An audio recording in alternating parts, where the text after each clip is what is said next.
maybe around the world, and thank you for joining us once again on truth2u.org. That's truth number 2 letter u.org. Joining me is the Director of Education and Counseling for Jews for Judaism in Canada. The website is jewsforjudaism.ca. Jewsforjudaism.ca.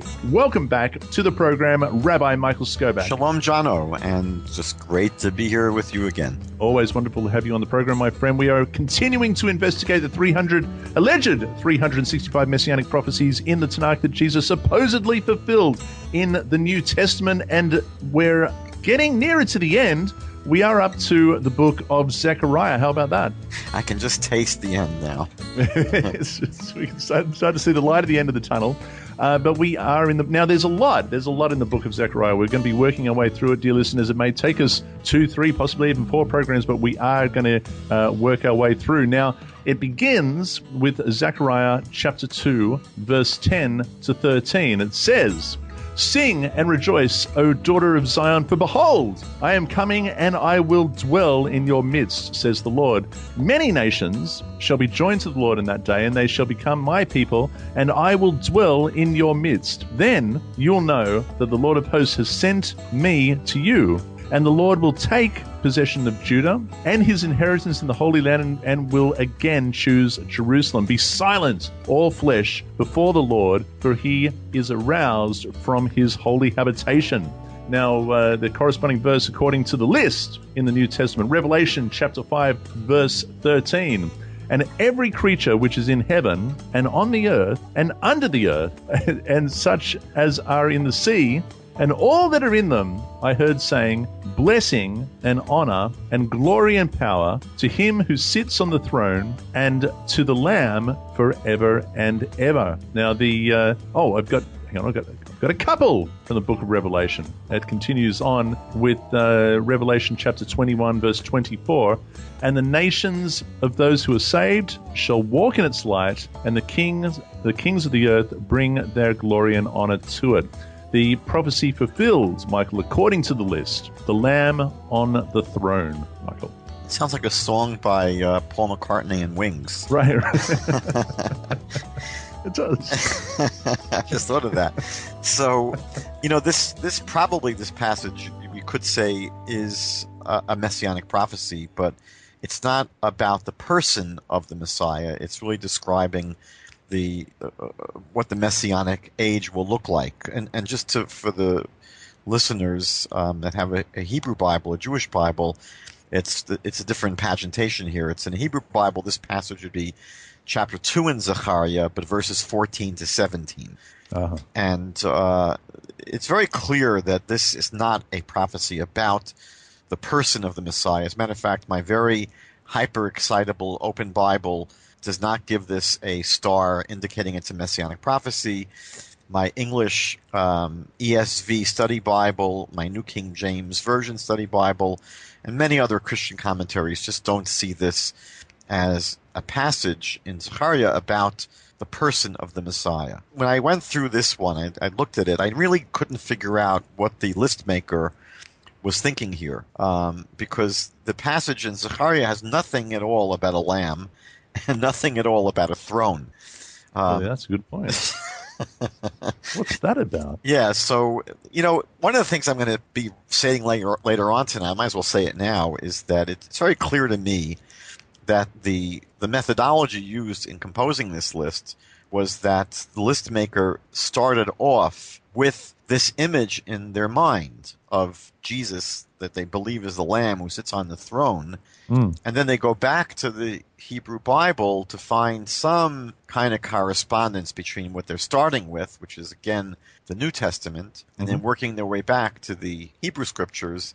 And you could just tell that this is clearly not an example of someone who began studying the Hebrew Scriptures and then found a clear allusion to something in the Christian Bible, because there's just nothing in Zechariah about a lamb or a throne. So here they just did a very, very poor job of making this association, because there's just there's nothing at all. There's nothing. No. Well, let me return to verse 11, because this is interesting. Of course, in my New King James Study Bible, there is no star next to this either, so it's not suggesting that it's a Messianic prophecy. However, there is trickery in the text that will allow you to assume so, because when I read in verse 11, then you will know that the Lord has sent me to you. Me is capitalized. Now that allows the reader to make the leap that a capitalized me is talking of Jesus. The Lord has sent me, capitalized, to you. Who is this me? What's been going on earlier was the angel who's speaking here in the end of chapter 1. Right, there we go. And well, this is what at the beginning of chapter 2 it says, Then I raised my eyes and looked, and behold, a man with a measuring line in his hand. So I said, where are you going? And so this is the, and in verse 3, and there was the angel who talked with me going out, and another angel, and so on and so forth. So this is who he's dealing with. Okay, so this is the me. Yeah, or sometimes, the prophets will speak about how God is sending him to speak to the people. But I think the real mistake here, it seems to me that the fulfillment here is based upon the very problematic assumption that Jesus is God. And so what the passage really is speaking about, if you look at the entire piece, it's really speaking about the future Messianic age when God's reign will spread throughout the entire world. We'll see that later on in the 14th chapter of Zechariah, where it says, in that day God will be one and his name will be one. And it's really, we've seen this before, it's probably one of the key themes of the Messianic prophecies that they speak about the universal knowledge of God. It comes up in many, many passages in the Bible, at least a dozen, if not more, that speak about the spread of the knowledge of God, as Isaiah says, like the waters that cover the seas. Everyone is going to basically acknowledge the existence of God. So, but that's what the passage is speaking about. It speaks about all the nations coming to embrace God, and there'll be the future glory and vindication of Israel. But the passage here is not speaking about the Messiah. It's speaking about something that will be happening when the Messiah is here, which is the universal acceptance of God. So the only way this fulfillment prophecy works is if you make this, very, very tenuous assumption that Jesus is God. So that if Jesus is God, and this is speaking about the whole world coming to believe in God, then it would be talking about Jesus as well. But you really have to do a tremendous tap dance through the scriptures to make that kind of, leap. You absolutely. have to really. This is not what you would call in a court of law making a case or proving a case. It's just built upon sort of an axiom that's laid down. That's the starting point. You have to accept the Christian axiom that Jesus is God. If that's the case, then true, this would be speaking about Jesus. But it reminds me of this. I may have mentioned this before, an old Steve Martin routine where he talks about he's going to teach you how to get $1 million and not have to pay taxes. He says, first, get $1 million, and then that's obviously the hard part. So, once you have that $1 million, then he'll somehow get you to get off not paying taxes. But, you have to sort of begin with this ludicrous assumption that Jesus is the creator of the world and the creator of every molecule of existence, including his own molecules. And then, of course, you can lead someone through this passage and other passages to the conclusion it must be talking about Jesus. But that's where they run into a roadblock, because it's that assumption that really that can't be proven. That's really just an assertion. So that was number 330 on the original list, 265 on the New Revised Standard Version, which was supplied by the refinersfire.org. The next one on the list is Zechariah chapter 3 verse 8 it is, and it says, Hear, O Joshua. Now Christians often particularly Messianics, get very excited about this one, Rabbi, because Yehoshua is the name of Yeshua, and they go, there's a connection, and as we've often demonstrated in this list, they love connections. But it says, Hear, O Joshua, the high priest, you and your companions who sit before you, for they are a wondrous sign. For behold, I am bringing forth my servant, the branch. Now, in the Christian translation, when I talk about trickery with the text, this is a fascinating thing, because here we have branch totally capitalized, and this only occurs only a handful of times in the Christian translations, but they've absolutely capitalized branch. And on the list, this is connected in the New Testament with John chapter 17, verse 4. I have glorified you on the earth. I have finished the work which you have given me to do. The Messianic prophecy fulfilled according to the list, God's servant. Michael. So most commentaries, at least, that I've seen, even among some Christian commentaries, understand that the branch here, the Hebrew word is tzemach, or sprout, refers to Zerubbabel, who was one day going to basically, be instrumental in rebuilding the temple, which is part of what's really going on in the chapters here in Zechariah. And he's called branch because he's an offshoot of David's line. So he's in the Davidic line, and he's one day, ultimately, Zerubbabel is going to be the leader, the ruler of the Jewish nation. So one approach to these branch references, there's a few of them in Zechariah, is that they refer to Zerubbabel. Now, some, and the Talmud is certainly pointing in this direction, understand that the branch is either in addition to, or actually the branch reference here is a reference to the future Messianic king. And actually, let me just point out that this is a theme, really an issue that really runs throughout a lot of Messianic prophecy about the future. You'll find that commentaries to the Tanakh often are not clear if a passage is describing let's say, the rebuilding of the Second Temple and that sort of glorious time in Jewish history, meaning a lot of the prophets were writing before the Second Temple is rebuilt, is built. And so many commentaries to the Bible will see references that, speak about this sort of glorious rebuilding as speaking about the actual rebuilding of the Second Temple.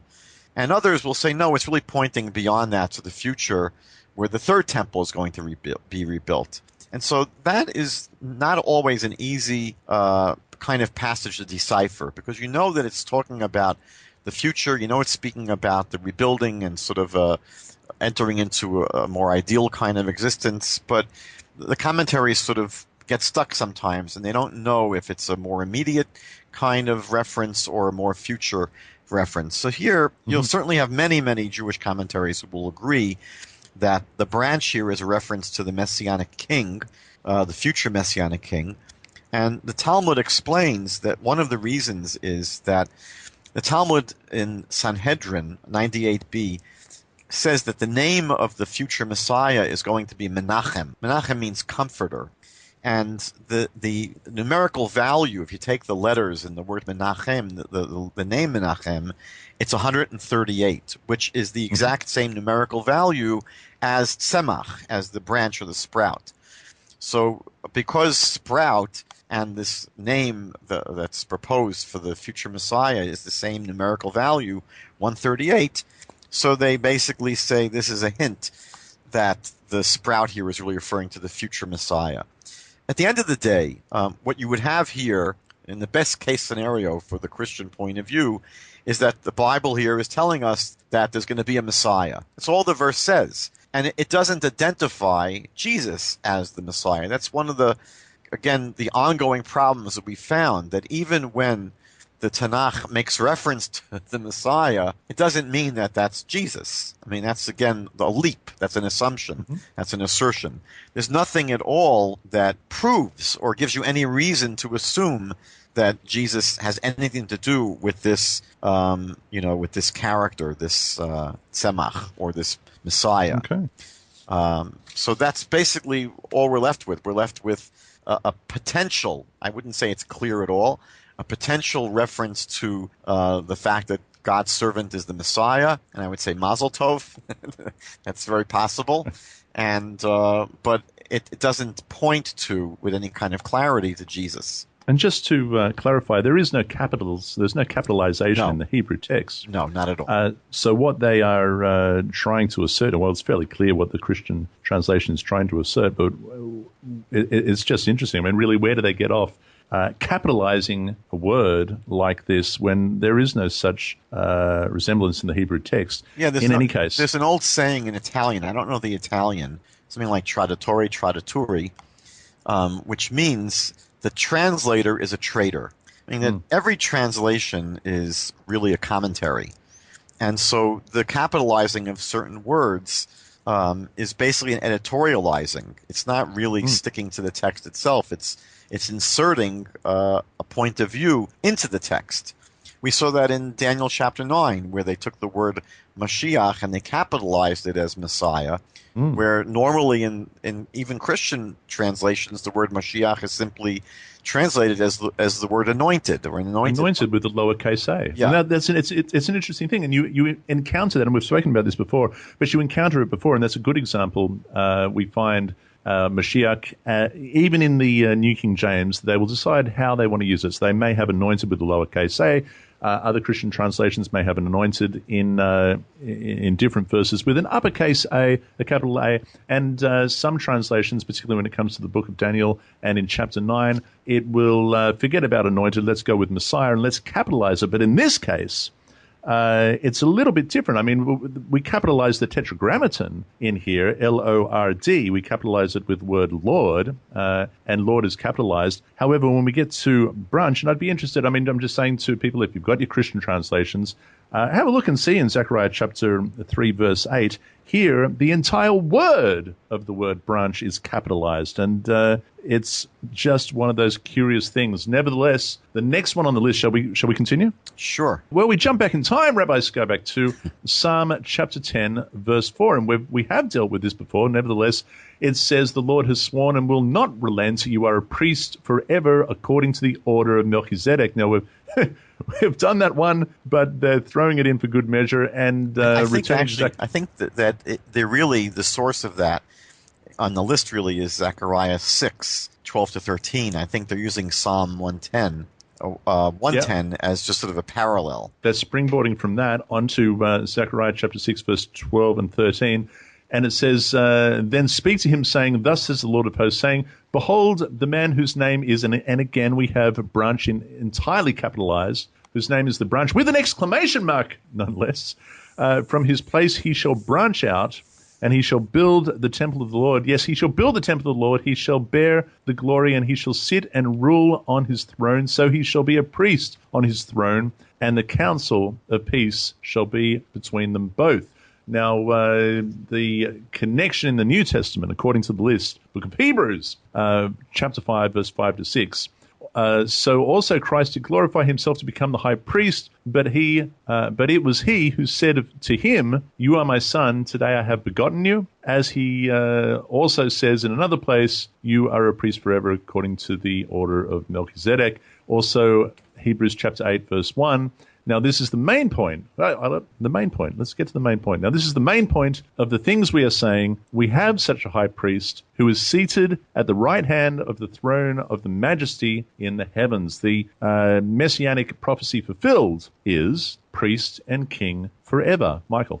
So this is actually a very, very widely held misunderstanding in Christian circles that Yeshua, Jesus, was both a priest and a king. He served simultaneously as priest and king. And here the proof text from Zechariah chapter 6 is really a very, very, I think, gross misreading of the passage. The passage here does not speak about one person who will be both a priest and a king. If you read the passage carefully, it speaks very clearly about two different personalities. It first speaks about the high priest, who is specifically identified as Yehoshua ben Yehotzadak. Mm-hmm. It's clearly not Jesus, because it's a historical figure that lived at the time around the building of the Second Temple. So the high priest is identified as a particular person, and it's not Yeshua. And by the way, there are people named Yeshua in the Bible. This person is named Yehoshua, and Jesus is never referred to as Yehoshua. It's a totally different name. Mm-hmm. So the high priest here is one of the personalities, and then it says there'll be another person who's called this Tzemach, this branch. Now, the person named Tzemach is not identified as the high priest in this passage. He's defined as someone who will be building the temple. He'll be the king. He'll sit on a throne and rule on his throne. And the passage basically says that Tzemach, this king, will sit on his throne, and the priest, the high priest, will be on his throne, meaning that it specifically says there'll be two different people sitting on two different thrones. Mm-hmm. And the passage tells us that these two people will cooperate and they'll get along with each other, which sort of proves that it's not one person. It's two people. Right. They will function each in their own realm. The priests basically are leaders of the Jewish people in the sense of being the teachers. You have many references that the lips of the priest will teach knowledge. And that was the basic role. And the priests really did not spend a lot of their time in the temple offering sacrifices. There was a rotation where, each particular priest would be in the temple maybe 1 or 2 days a year, in a good year. So the way they spent the rest of their time was by teaching. That was their role. They didn't have to pay taxes. They didn't have to have other jobs. They were supported by the tithes of the people. And that was their main responsibility. They were the teachers of the nation. And so what we're told here is that there'll be these two leaders, one being the priestly leader, the high priest, and the priestly class here of people will be the teachers of the Jewish people. And then there'll be the king, who is essentially the political leader.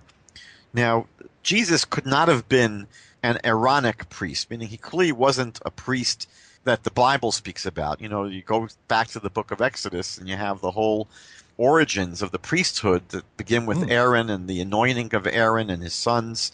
And then, right, any priest basically has to be a descendant of Aaron. And clearly Jesus would not have been that kind of priest functioning in association with the temple in Jerusalem, because he was allegedly from the line of Judah, not from the line of Levi. I say allegedly because, again, we saw back in Matthew that there were some problems with tracing Jesus' genealogy to anyone because the New Testament deprives him of a father. I'm not willing to go that far. I think he had an earthly father, and we don't have any evidence that the earthly father was from the tribe of Levi. Every reason to believe that the most likely candidate might have been his father, Joseph, who was traced back to the line of Judah.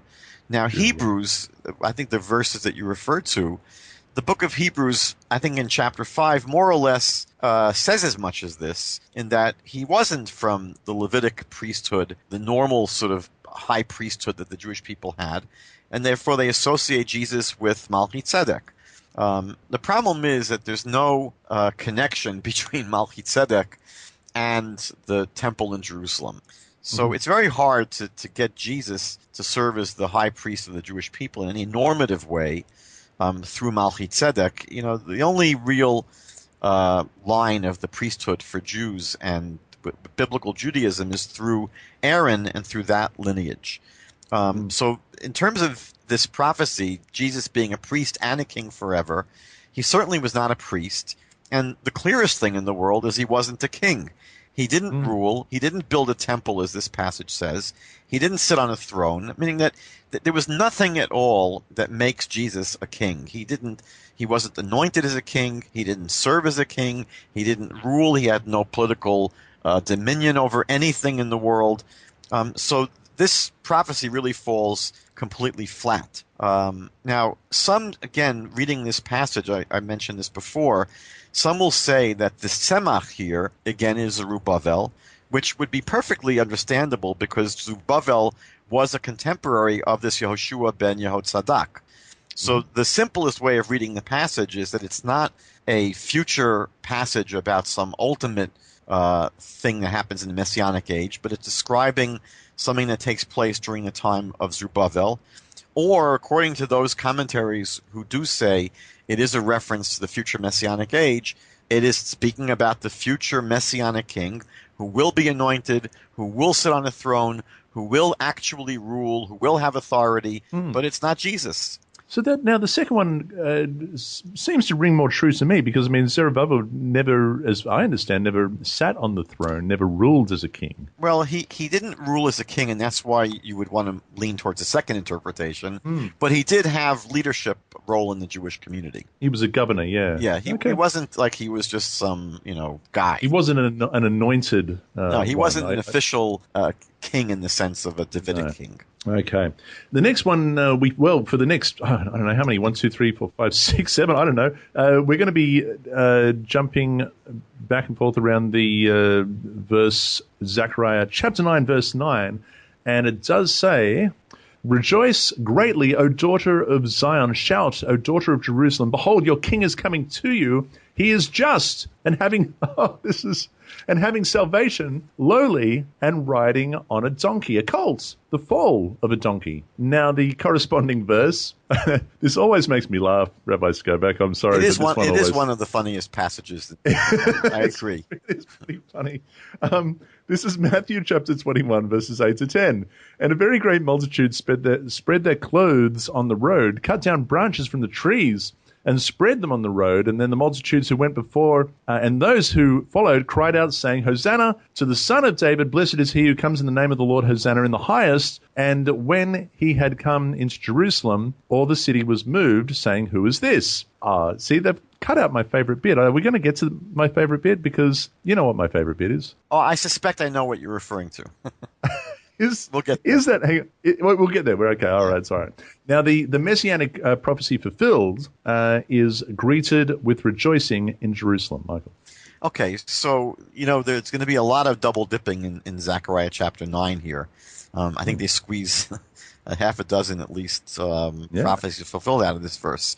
So this, again, we're going to ring our bell here and say this is, again, one of those few times where the list maker actually stumbled onto a real, bona fide, genuine Messianic prophecy about the Messiah in the sense of the person of the Messiah. So this can be identified as a real, live, genuine, bona fide Messianic prophecy about the person of the Messiah. That's understood by almost all readers of the Bible. But as the next verse makes very clear, this anointed one has not yet come. This king has not yet come. How do we know? Because the very next verse says, he will rule and have dominion over the whole world, and he'll be ruling at a time of universal peace and disarmament, which again is a theme that is not just here, it's a theme that's developed very clearly in the Bible. If you go to Isaiah chapter 2, verse 4, Isaiah chapter 11, verses 6 through 9, Hosea chapter 2, verse 20, at least in the Hebrew Bible, all speak about universal peace and disarmament. This is one of the things that we expect will be very, very in your face when the Messiah is here. So chapter 9, verse 9 is speaking about the Messiah.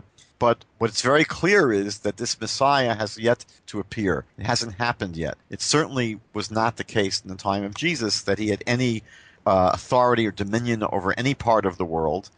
He didn't rule anyone or anything, and he certainly did not rule at a time of universal peace and disarmament. He was living at a time where there was violence all over the place. So, unfortunately, you can't apply this to Jesus. At best, what Christians will say is, you'll see that in the second coming of Jesus, he will rule and there will be peace in the world. But again, that's not prophecy fulfilled. That's wishful thinking that he is going to fulfill it. But you cannot say that this is one of the prophecies that Jesus actually fulfilled. Now, verse 9, we'll see this in a few minutes.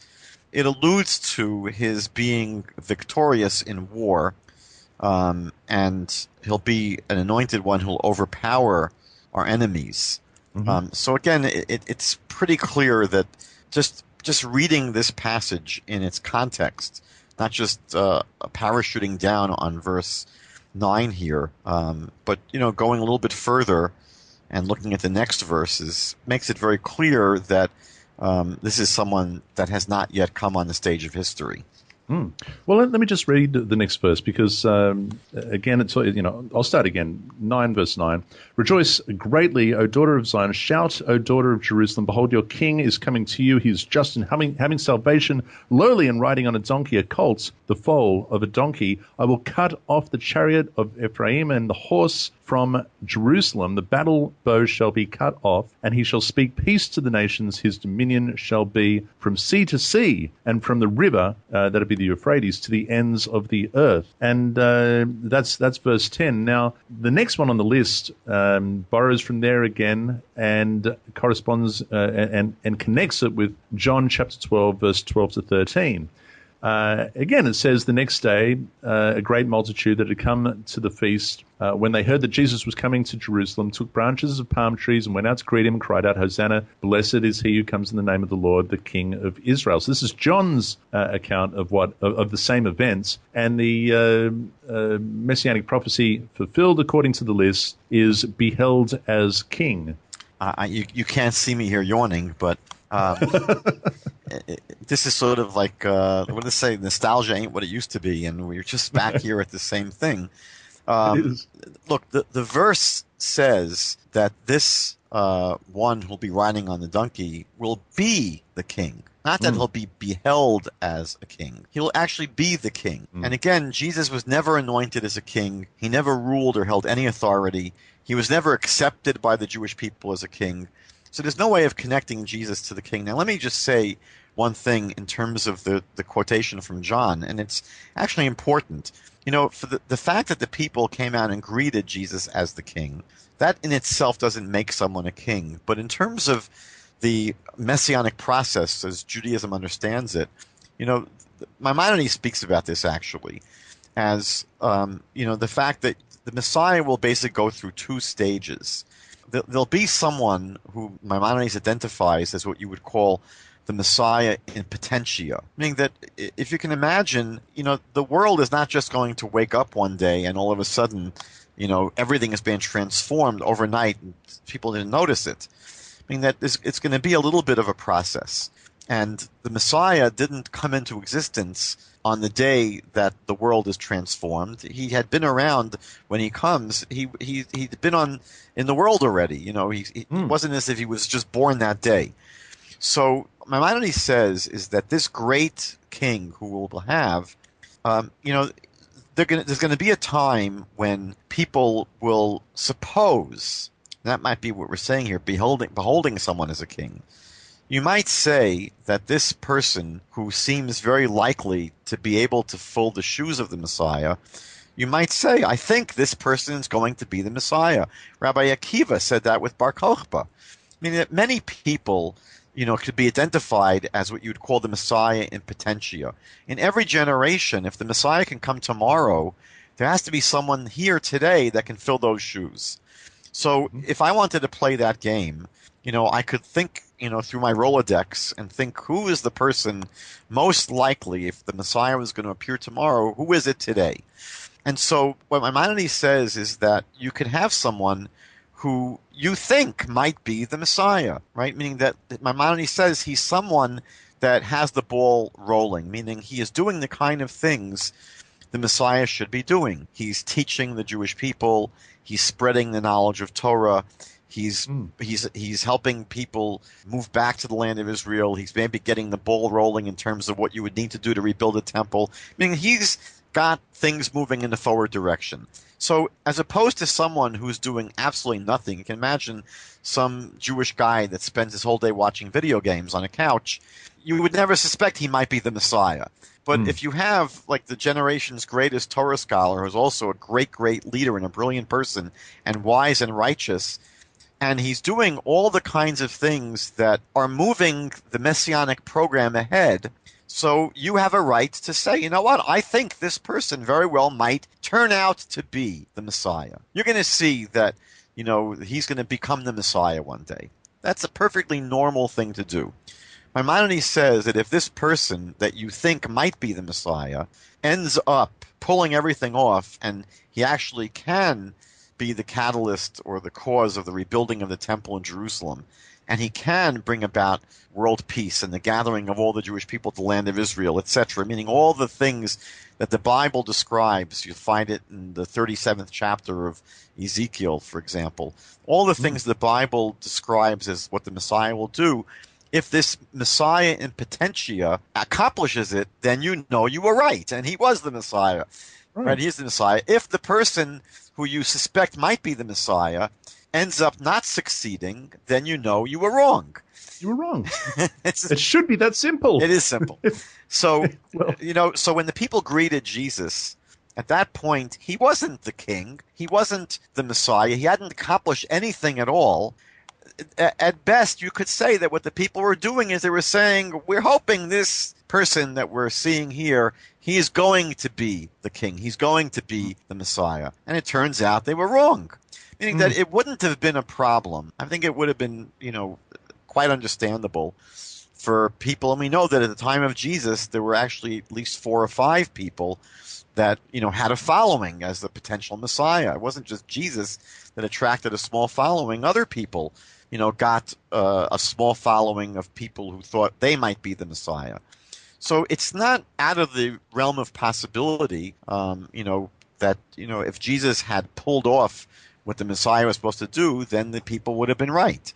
But sure. Just beholding someone as king, meaning assuming that he's the king, doesn't make him the king. Doesn't make it so. Yeah. The list tries again with the same verse, Zechariah chapter 9, verse 9, connecting it with John chapter 5, verse 30, which says, I can of myself do nothing. As I hear, I judge. And my judgment is righteous because I do not seek my own will, but of the will of the Father who sent me. The Messianic prophecy fulfilled according to the list is that the Messiah would be just. Well, one would hope so, Michael. You have to be careful. What does the word just mean? It's an English word that we use, and I'm not sure it has any real correspondence to the Hebrew that's used here. So the verse here, again, let's repeat it, is about the Messiah. But as we've seen, the verse and the passage itself does not identify Jesus as this Messiah, and it seems actually to clarify that he certainly wasn't the Messiah described in this passage. The Messiah will be, and the word that's used in the Hebrew is a tzaddik. Now, tzaddik, if I wanted to find an appropriate English word, I wouldn't say just.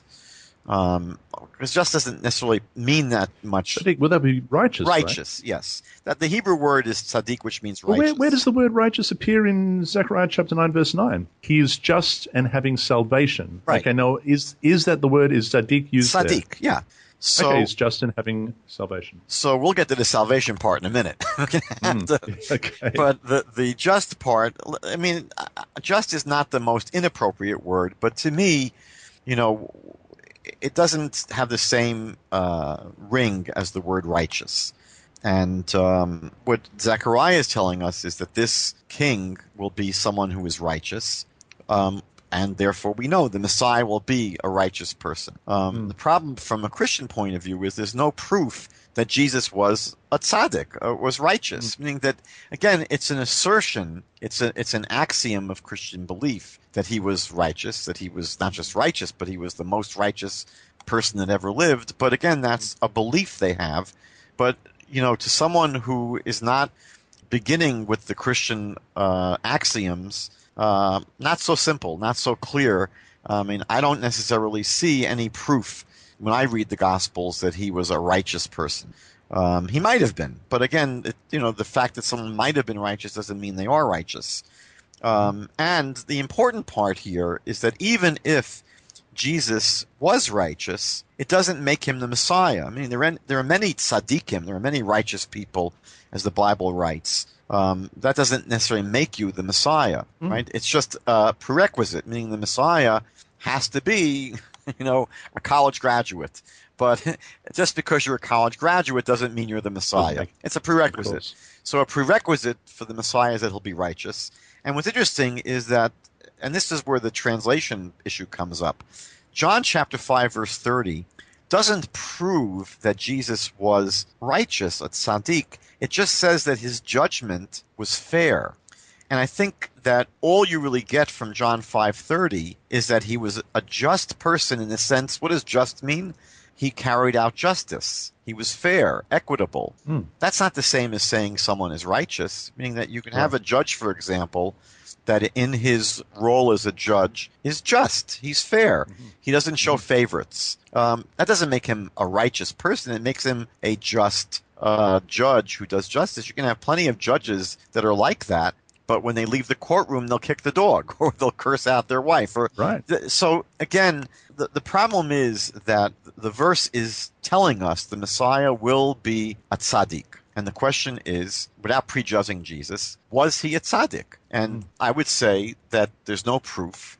And the verse here that's quoted from John certainly doesn't prove it, because it's not even saying in John 5:30 that Jesus was righteous. It just simply says that his judgment was fair. And there's probably a world of difference between those two concepts. There's two definitions. We're not done with Zechariah chapter 9, verse 9. It attempts, we have another attempt, and it connects it with Luke chapter 19, verse 10. For the Son of Man has come to seek and save that which was lost. And according to the list, the Messianic prophecy fulfilled is that the Messiah would bring salvation. Michael? This one I found fascinating. So again, to repeat in case we haven't made the point enough times, but I figure if they can repeat, we can repeat. Sure. This verse does describe the Messiah, but it most certainly does not describe Jesus, in case that's not clear yet. Now, the verse does not say at all, and that's what the list maker is claiming, that the Messiah would bring salvation. The verse does not say that this person will bring salvation. It does not say that. What it says, basically, is that he'll be someone who is victorious. Now, some Christian translations do say he will be salvation. He will be, whatever that means, to be salvation. It doesn't really make sense even. But I checked many, many Christian translations, and they translate it properly as saying that he'll be victorious. Just to name the ones that I saw this in the Holman Christian Standard Bible. The Amplified Bible actually translates it as having salvation, having, not bringing, that having salvation, and they translate having salvation as being triumphant and victorious. The Common English Bible has it as victorious. The Complete Jewish Bible by the Messianic Jew David Stern, who we've mentioned before, he renders it as being victorious. The Living Bible, the NIV, the New International Version, the New Living Translation, the New Revised Standard Version, and many others, that they correctly translate it as that this person will be righteous and victorious. But there's absolutely nothing here at all about bringing salvation. It's clear that Jesus did not bring salvation in the way the word salvation is understood in the Hebrew Scriptures. And we've seen this many times, that the Christian spin on the word salvation is very different than the way the word is understood in the Hebrew Bible. In the Hebrew Bible, salvation refers to being rescued from political or physical danger or threat or harm, whereas in the Christian mindset, salvation refers to being rescued or redeemed from your sins. So it's very clear that Jesus did not bring any salvation whatsoever to the Jewish people in terms of rescuing them from their enemies. As a matter of fact, after his death, there's a verse in Luke, I think chapter 20, I don't remember the exact reference, where they say, we were hoping that he would be the one to restore Israel. Right? His own disciples, after his death, they just say that that's what we were hoping he would do. And then in Acts chapter 1, I think it's verse 6, after the alleged resurrection of Jesus, the first thing they ask him is they say, Lord, are you going to restore the kingdom to Israel? But they speak about restoring the kingdom, because that was the Messianic program, is that there had to be the restoration of Israel. And clearly Jesus did not bring about any restoration of Israel. Now, what I found the most peculiar about this particular fulfillment piece was that Luke 19:10, which they claim is the proof that Jesus brought salvation, is to me a very strange proof. And why? Because it's really the story of Zacchaeus, who was the cheating tax collector. And at the end of the story, he decides to give a half of his wealth to the poor and to pay back 4 times what he stole in his tax collecting. Now, when he makes this declaration, Jesus says, salvation has come to this home today, for this man has shown himself to be a true son of Abraham. For the Son of Man, he says, came to seek and save those who were lost. Now, what I find fascinating is that this seems to be more in line with, I think, a more Jewish biblical idea of, what, let's say, a Messiah would be here to do. Meaning that, not just a Messiah, but any teacher, any prophet, they're there to help people improve and to help people change. Sure. And so Jesus seems to be celebrating the fact that this, lowlife turned himself around. Mm. And Jesus says, in response to that, because this person has changed and has become a better person, Jesus says salvation has come to this house. So what's interesting to me is that here you see sort of a very anti-Christian context to the idea of salvation, because it's not as if this person was saved because he believed that Jesus died for his sins. And there's nothing implied here about that at all. I think Paul would have a heart attack reading this passage in Luke, because there's nothing here about the person having faith in Jesus, or the fact that this person couldn't do anything through his own deeds to bring about some goodness in his life. I mean, with the sort of the Pauline and sort of Lutheran and modern Protestant ethic is that you can never be good. There's nothing you can do through your own works that makes you worthy in the eyes of God. And this story seems to basically turn that on its head, saying that Jesus is here celebrating the fact that this guy seems to have done tshuva. This guy seems to have repented and changed. And this is an example of salvation, not the sort of more normative idea that salvation comes only through faith in the blood of the Messiah who shed on your behalf. So the fact that this is brought by the list maker as a proof that Jesus would bring salvation, I don't think that's the kind of salvation that Christians normally think Christians are bringing, that Jesus is bringing.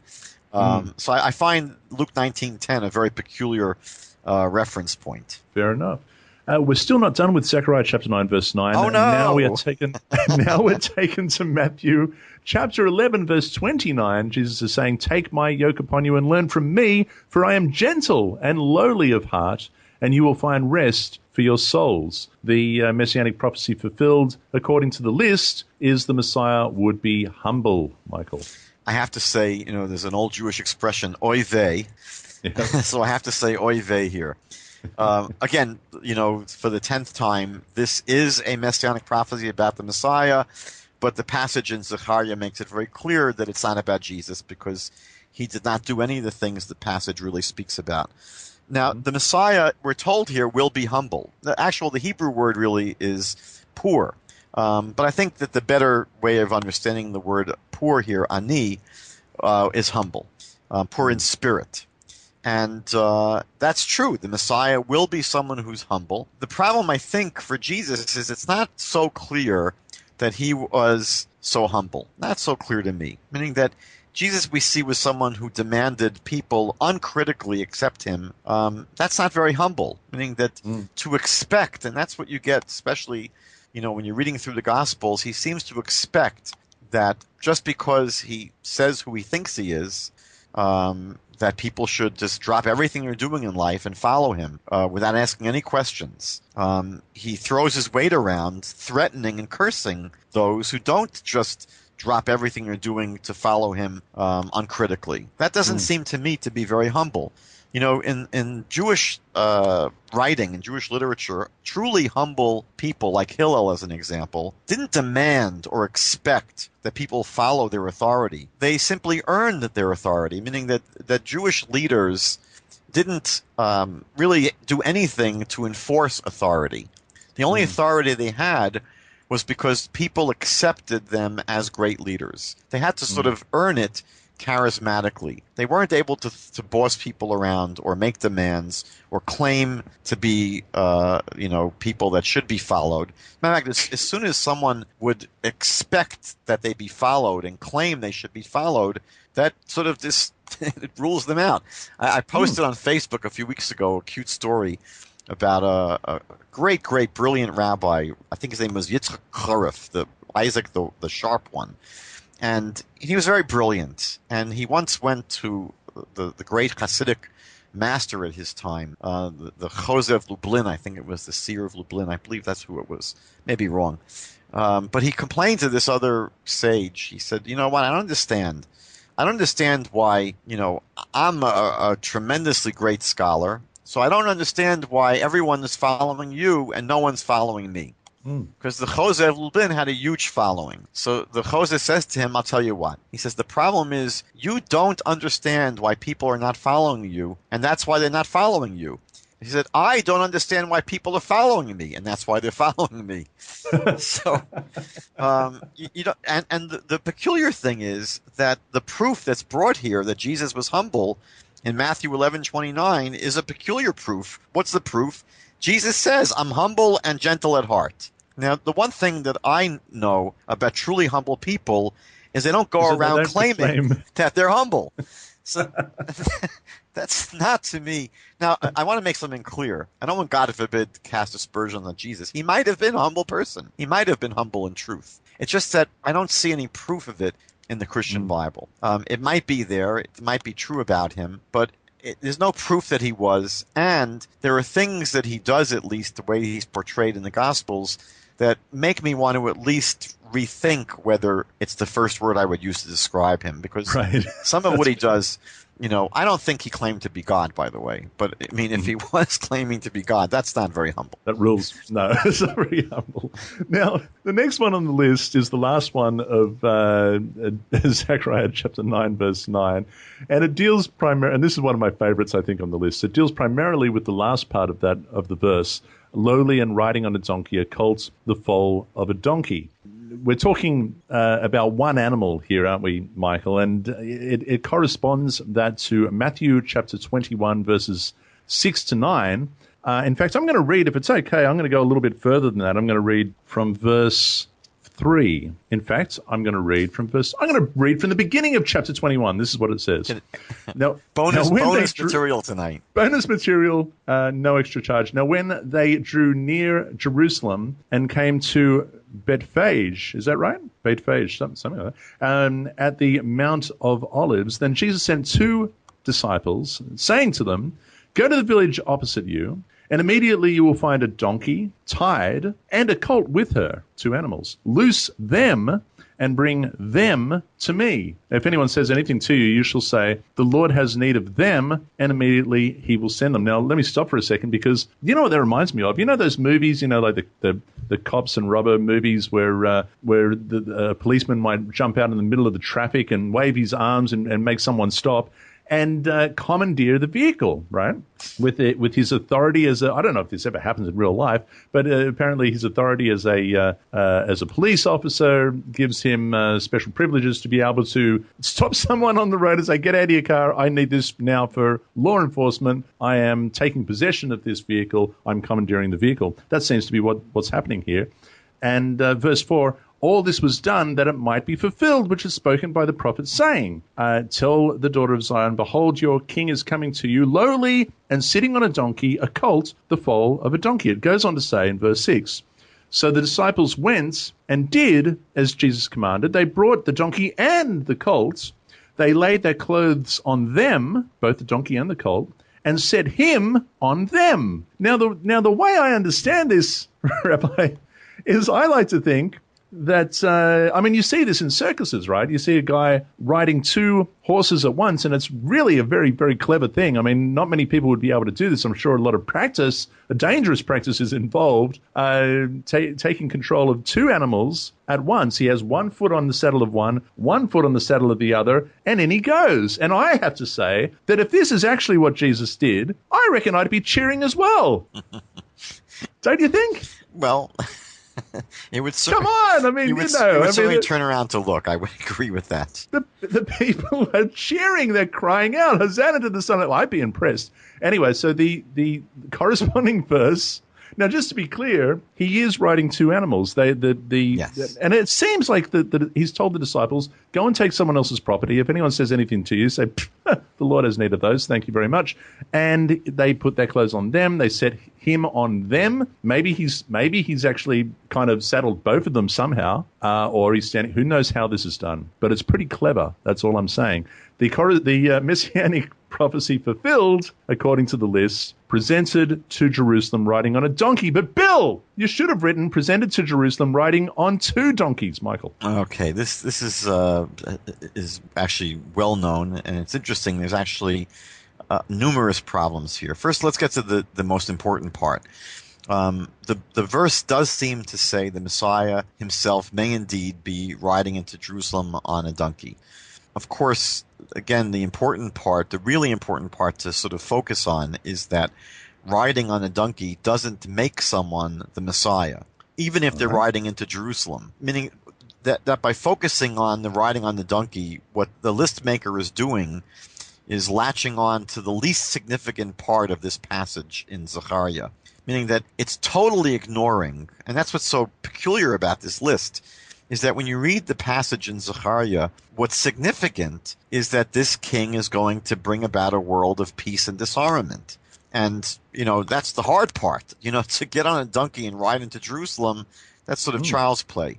So it's absurd to sort of seize on this really irrelevant detail of the passage. It's not the most significant part of the passage. And to ignore the most significant part of the passage, there has to be an expression for that. Something about a flea swallowing a gnat. I don't know what the expression is, Right. but it's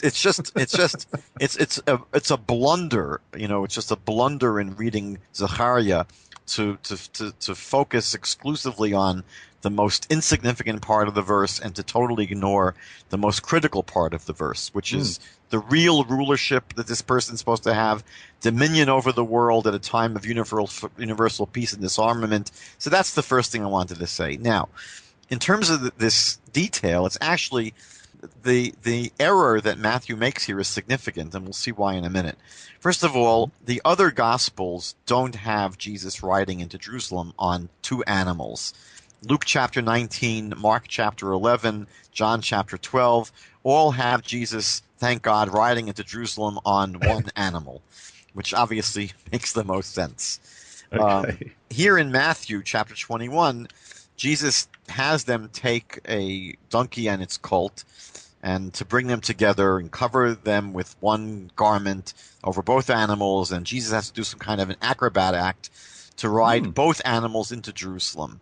Now, what's clear is that Matthew does not understand the use of what basically is a parallelism in the Tanakh. And it comes up actually quite often in the Hebrew scriptures that a passage will express the same concept in two different ways.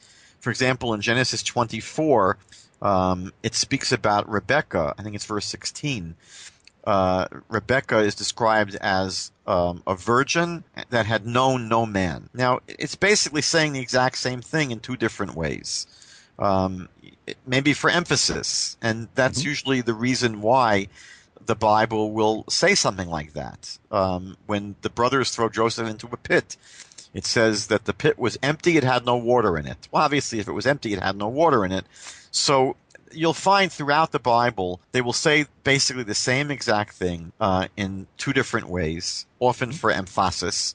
And Matthew doesn't seem to understand that, meaning that all the other gospel writers and any normal person would read Zechariah and understand that it's talking about one animal. What's significant here, and this is, I think, very, very important point, it's easy to miss, is that it sort of tips you off to the fact that Matthew is writing his narrative of what happened in the life of Jesus with the story of Zechariah in mind, meaning it seems that Matthew is not really telling us primarily what happens to Jesus. Matthew is writing the whole story about Jesus because he's assuming that as the Messiah, right, he's got to be riding into Jerusalem on two animals. And so this really should make any reader of the Gospels wonder if when the Gospel writers are putting together their narratives about Jesus, are they really telling us history, what happened, or are they telling us what we would expect to hear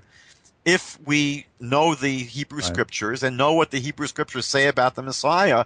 So again, if the Hebrew Scriptures tell us the Messiah has to ride into Jerusalem on two animals, so Matthew wants to make sure that he tells a story by painting it in that way. But you can see that he basically only does that because he misunderstands the phrase in Zechariah. And it's a very significant, it's a telling kind of mistake that he makes. Isn't it? Yeah. Now, the one other thing I should point out is that in the Synoptic Gospels, Jesus does send two disciples to the neighboring village to bring a donkey back to him. But in the Gospel of John, he doesn't send any disciples. He just seems to find the animal by himself. So there's a very, very significant difference between the Synoptics and the Gospel of John in terms of this story. Okay. All right. Well, that's that one which I thoroughly enjoyed. Okay, Zechariah, let's do one more. Zechariah chapter 10, verse 4. It says, "From him comes the cornerstone, from him the tent peg, from him the battle bow, and from him every ruler together." The corresponding verse according to the list, Ephesians chapter 2, verse 20. "Having been built on the foundation of the apostles and prophets, Jesus Christ himself being the chief cornerstone." All right, because we have the word cornerstone here in Zechariah chapter 10, verse 4. And according to the list, the Messianic prophecy fulfilled is the cornerstone. Actually, Michael. one of the Christian bookstores near where I live is called the Cornerstone. I thought that was the cornerstone. Well, no, apparently this is the cornerstone. Okay. This is, I mean, we're doing one of the few passages on this list that's a bona fide prophecy about the Messiah. This passage in Zechariah is not a passage about the Messiah. I think we have to sort of change gears here and realize that this is not a messianic prophecy that they're quoting. Not even my hyper-enthusiastic open Bible gives it a star that indicates it's a messianic prophecy. I think. Not only do I not have stars, I don't even have a capitalized him. I mean, my New King James Study Bible is one of the most Christological slanted translations that I've ever used. And they never miss an opportunity to throw a capital in, and but nowhere here is him, the word him, capitalized. You should get your money back. Oh, I don't understand what's happening.